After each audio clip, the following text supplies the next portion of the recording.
আরে গরিব, লেবেল দেখে ভালোবাসতে হয়, লেবেল। তোর মতো সাইকেল নিয়ে চলা লোক খেতে খামারে কাজ করে খায়। সৈকত ভাই, আমি আন্তরিকভাবে দুঃখিত। আমি আমার বাবা আর আপনার বাবাকে অনেক সম্মান করি, কিন্তু আপনার বোনকে আমি বিয়ে করতে পারবো না।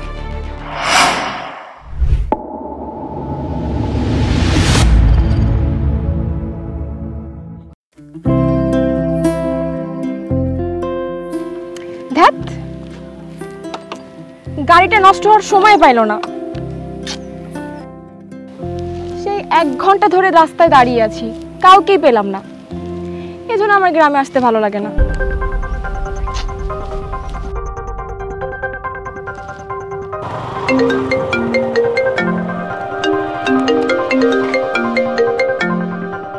হ্যাঁ বোন বল। হ্যালো ভাইয়া, তুমি এখনো আসলে না, না তো কাউকে পাঠিয়ে দিলে। এভাবে আর কতক্ষণ দাঁড়িয়ে থাকবো? গাড়িটাও স্টার্ট নিচ্ছে না। আরে বোন, আমি তো একটু বাজারে যাচ্ছি, আর আমি মেকানিককে ফোন করেছি, ও এক্ষুনি চলে যাবে তোর কাছে। এই জন্যই আমি গ্রামে আসতে চাই না। আমি তাহলে শহরে চলে যাচ্ছি। এই না না, তুই একদম পাগলামি করিস না। আমি বলেছি বলে আজই 10 বছর পর তুই গ্রামে এলি, আমি তোকে একদমই যেতে দিব না। তোমার কাছে 30 মিনিট সময় আছে, তুমি যদি এর মধ্যে না আসো তাহলে কিন্তু আমি চলে যাব শহরে। এদিকে আবার সন্ধ্যা হয়ে আসছে, তুই একটু দাঁড়া, আমি বাজারে গিয়ে কাজটা সেরে বাড়ি হয়ে সোজা তোর কাছে পৌঁছাচ্ছি। তুই কিন্তু সাবধানে থাকিস। ঠিক আছে, আসো।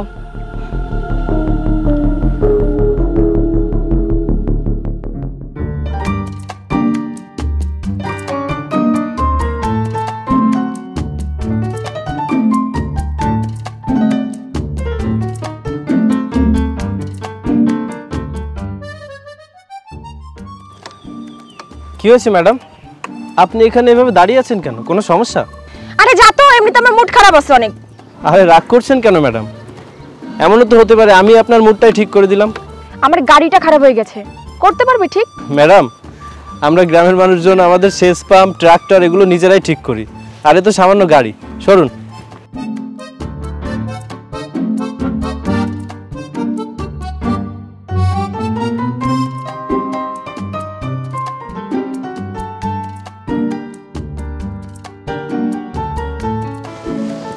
ও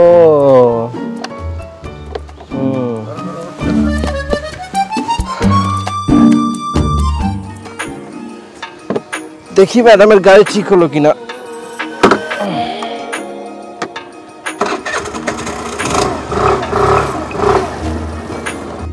ম্যাডাম, আপনার গাড়ি তো ঠিক হয়ে গেছে, এই নিন। আরে বাহ, তুমি তো আমার গাড়ি সত্যি ঠিক করে দিয়েছো। আমি এতক্ষণ অনেক টেনশনে ছিলাম।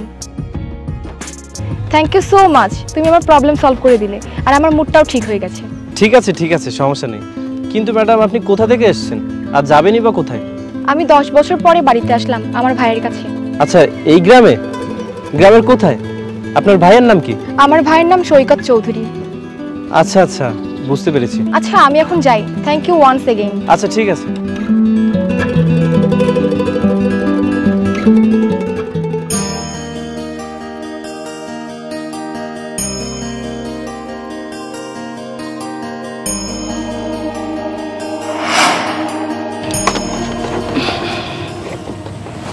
ভাইয়া, তুমি আমাকে এখানে কেন ডেকেছো? আমার একটু ভালো লাগছে না এখানে। তোর কিভাবে ভালো লাগবে বল? সেই যখন 12 বছর বয়স তখন শহরে গিয়েছিলি পড়াশোনা করতে, আর এই এলি গ্রামে, তাও আমার এতবার বলার পর। আচ্ছা যাই হোক, তা তোর পড়াশোনা কেমন চলছে? পড়াশোনা তো ভালোই চলছে, আমি প্রতি বছর ক্লাসে ফার্স্ট হই। এভাবেই মন দিয়ে পড়াশোনা করবি বোন। ভাইয়া, আমি না এখানে অনেক বোর হচ্ছি, আমাকে একটু ঘুরতে নিয়ে চলো না। আরে বোন, আমার তো অনেক কাজ পড়ে আছে। তুই তো বান্ধবীর সাথে ঘুরতে যা না। কোন বান্ধবী? আরে ওই যে তোর ছোটবেলার বান্ধবী সীমা, ভুলে গেছিস তুই? ও আচ্ছা, ঠিক আছে ভাইয়া। যা, তুই এখন ঘরে যা। আচ্ছা ঠিক আছে ভাইয়া।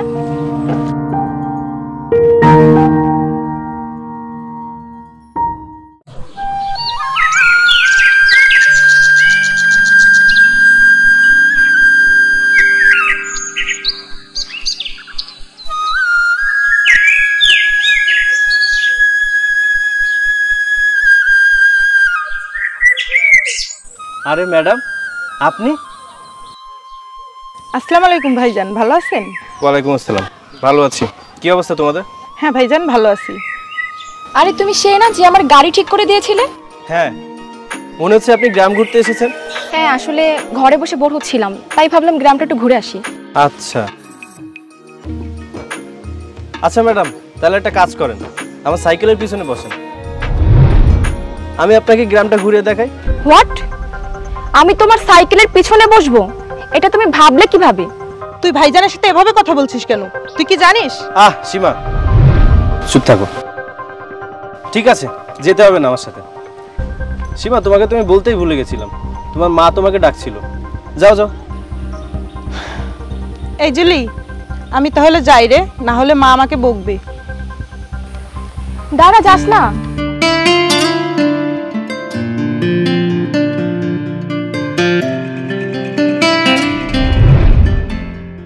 ম্যাডাম, আপনার বান্ধবী তো চলে গেল, আপনি আমার সাথে সাইকেলে যাবেন না তাই তো? তা আমার সাথে হাঁটতে তো পারবেন। হাঁটবো? চলেন একসাথে হাঁটি। ওকে, চলেন।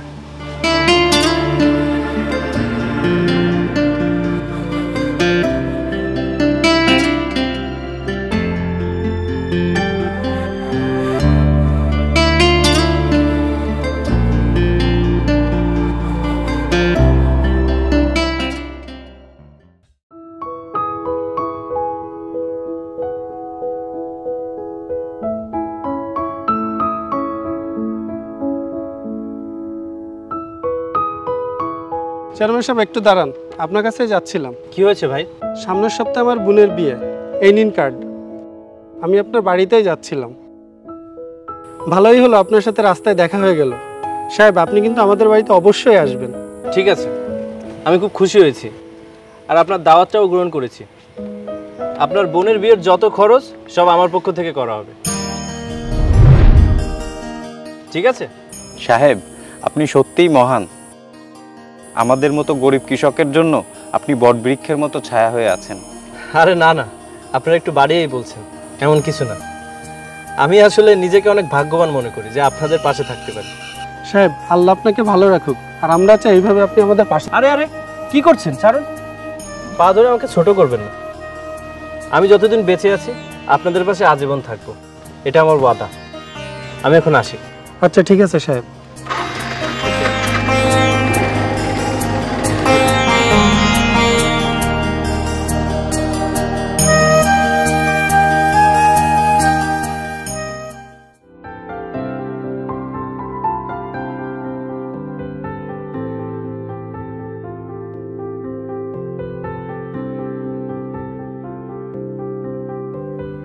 প্রাণ দিতে চাই, মন দিতে চাই, সবটুকু ধ্যান সারাক্ষণ দিতে চাই তোমাকে, ও তোমাকে।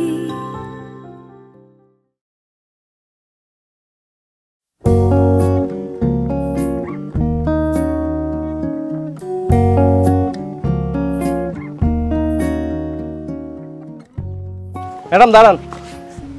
সীমা, তোমার মা আজও তোমাকে ডাকছে, যাও। আচ্ছা ভাইজান। দাঁড়া, আমিও যাবো তোর সাথে, এমনিতে অনেক দেরি হয়ে গিয়েছে। না ম্যাডাম, আপনি যাবেন না, আপনার সাথে আমার কিছু কথা আছে। সীমা, তুমি যাও।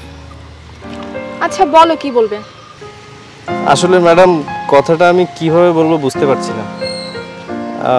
আমি আপনার যোগ্য কিনা সেটাও জানি না, কিন্তু আমার মন বারবার বলছে কথাটা আপনাকে বলে দিতে। মানে কি এমন কথা? আসলে ম্যাডাম, আমি আপনাকে ভালোবেসে ফেলেছি।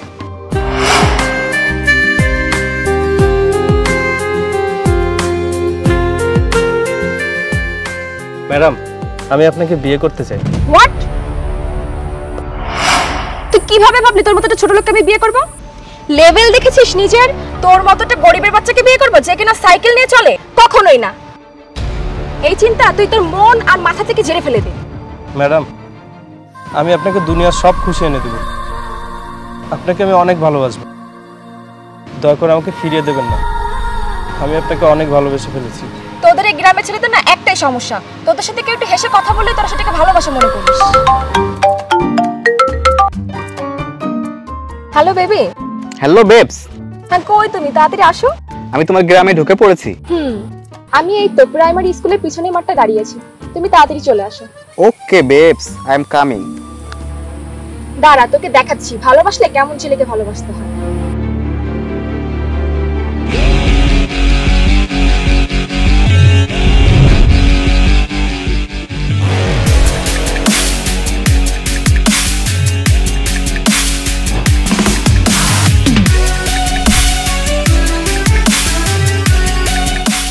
High babe.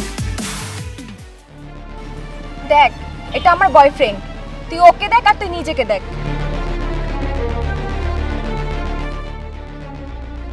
ওকে বেব। বেবি, ও আমাকে বিয়ে করার স্বপ্ন দেখে আর বলছে আমাকে ভালোবাসে। আরে গরিব, লেবেল দেখে ভালোবাসতে হয়, লেবেল। তোর মতো সাইকেল নিয়ে চলা লোক খেতে খামারে কাজ করে খায়। আর শোন, আমাকে ভালোবাসার কথা ভুলে যা, তোর কোনো যোগ্যতাও নাই আমাকে ভালোবাসার। আর যদি আমার ভাই জানতে পারে না এই কথা, তোকে গ্রাম থেকে বের করে দেবে, কথাটা মনে রাখিস, গরিব কোথাকার। চলো বেবি।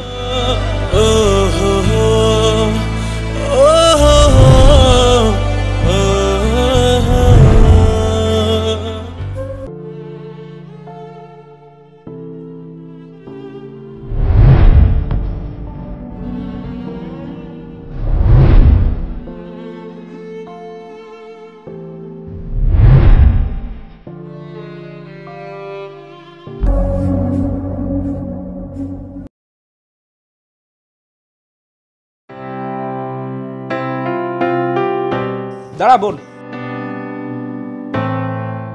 হ্যাঁ ভাইয়া বলো। তোর সাথে আমার কিছু জরুরি কথা আছে। যখন তোর জন্ম হয়েছিল তখন বাবা এই এলাকার চেয়ারম্যানের ছেলের সাথে তোর বিয়ে ঠিক করেছিল। এখন তো বাবাও বেঁচে নেই আর চেয়ারম্যান সাহেবও বেঁচে নেই, কিন্তু এই চেয়ারম্যান সাহেবের ছেলেই হচ্ছে এখন এই বর্তমান এলাকার চেয়ারম্যান। আর এখন তো তোর বিয়ের বয়সও হয়েছে, তাই চেয়ারম্যান সাহেব আমাদের ডেকে পাঠিয়েছে তার বাড়িতে। তুমি এসব কি বলছো ভাইয়া? আমি এসব পুরনো কথা মানি না। আমি বিয়ে করলে আমার মন মতন ছেলেকে বিয়ে করব। আরে বোন, চেয়ারম্যান সাহেবকে তোর প্রথম দেখাতেই পছন্দ হয়ে যাবে। তুই যা, জলদি রেডি হয়ে নে। না ভাইয়া, আমি কোথাও যাব না। তুই পাগল নাকি? তোকে যেতেই হবে। ভাইয়া, আমি এই গ্রামের কোনো গরিবকে বিয়ে করব না। তুই নাকি গরিব ভাবছিস? এই গ্রামের যদি কোনো গরিব মেয়ে অথবা বোনের বিয়ে হয় তখন সমস্ত খরচ ওই চেয়ারম্যান সাহেবই দেয়। উনি একজন ভালো মনের মানুষ। আমি তোকে শেষবারের মতো বলছি, তুই যা, রেডি হয়ে নে। কিন্তু ভাইয়া, ওনাকে যদি আমার পছন্দ না হয় তুমি কিন্তু আমাকে জোর করে বিয়ে করাতে পারবে না। আর হ্যাঁ, আমার একটা বন্ধু শহর থেকে এসেছে, আমি ওকেও সাথে করে নিয়ে যাব। আচ্ছা ঠিক আছে, আমি ভিতরে গেলাম। এমনটা কখনোই হবে না। চেয়ারম্যান সাহেবকে তোর অবশ্যই পছন্দ হবে।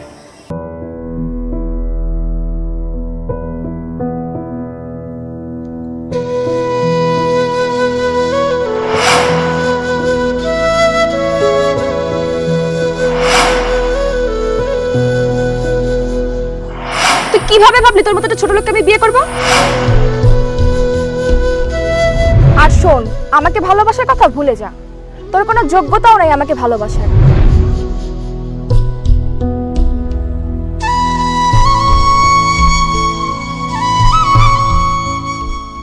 কি রে, হয়েছে বাজার? হ্যাঁ সাহেব। সাহেব, আপনাকে আজকে তো উদাস লাগছে কেন? আরে তেমন কিছু না, শরীরটা একটু খারাপ। আচ্ছা, সৈকত ভাইয়ের বোন আপনার মন ভেঙে দিয়েছে বলে আপনার মন খারাপ? তুই এসব কিভাবে জানলি? আমি ওখানে ছিলাম যখন আপনাকে ও বারবার গরিব বলে অপমান করছিল। একটা কথা বলবো সাহেব? হ্যাঁ বল। উনি এমন একটা মানুষের মন ভেঙেছে যে এই গ্রামের সবার ভালোবাসার মানুষ। গ্রামে প্রতিটি মায়ের ছেলে, প্রতিটি বোনের ভাই এবং প্রতিটি বাবার পাশে দাঁড়ানোর ছেলে। ও শুধু একটা না, অনেকগুলো মন ভেঙেছে। না রে, আমি সত্যি ওর যোগ্য না। ও শহরে থাকে আর আমি গ্রামে। ও ইংরেজিতে কথা বলে আর আমি বাংলায়। ও শহরের ফর্সা সুন্দর ছেলে পছন্দ করে আর আমার গায়ের রংটা শ্যামলা। সেসব আমি জানি না সাহেব, শুধু এটুকুই জানি আপনার মতো ছেলে ও কখনোই পাবে না।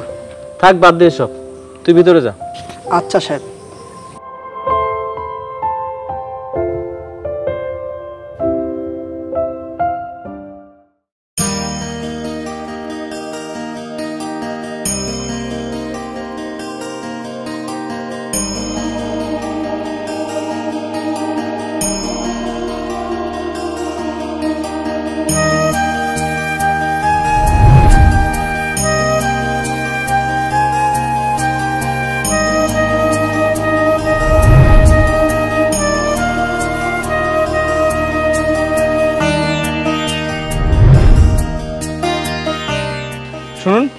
চেয়ারম্যান সাহেবকে একটু ডেকে দেবেন? ঠিক আছে, আমি ডেকে দিচ্ছি। চলো আমরা এখানে বসি।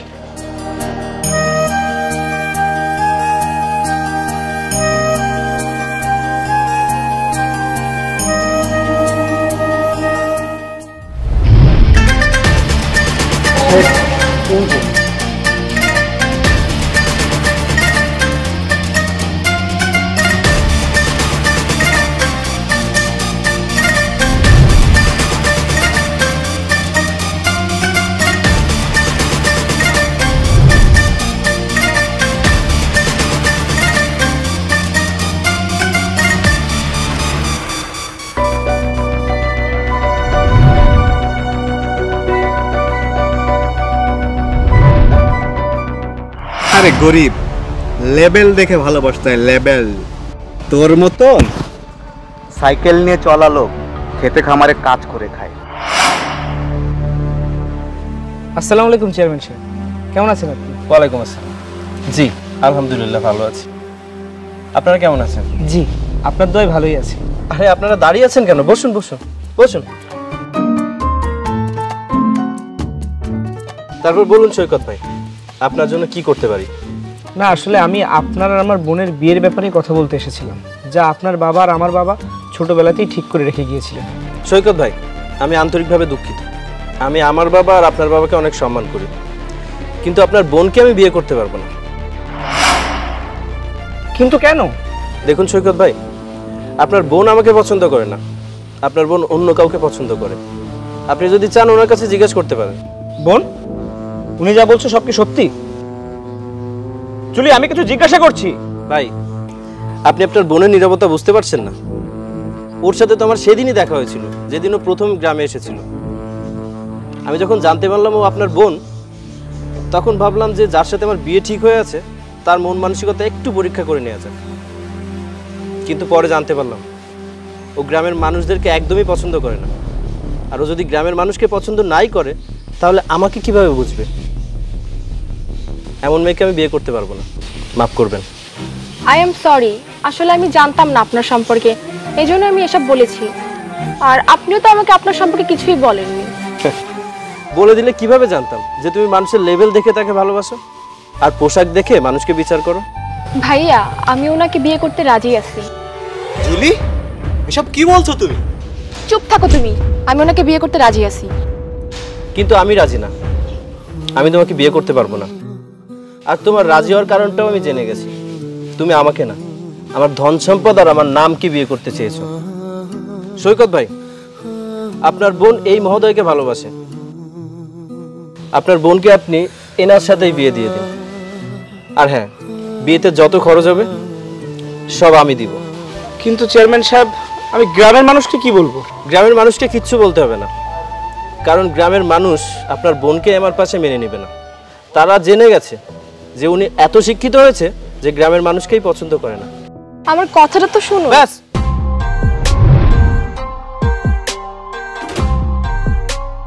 আপনি অনেক শিক্ষিত, কিন্তু একটা কথা ভুলে গেছেন। ডোন্ট জাজ এ বুক বাই ইটস কভার। পোশাক দেখে কাউকে বিচার করো না। ভালো থাকবেন।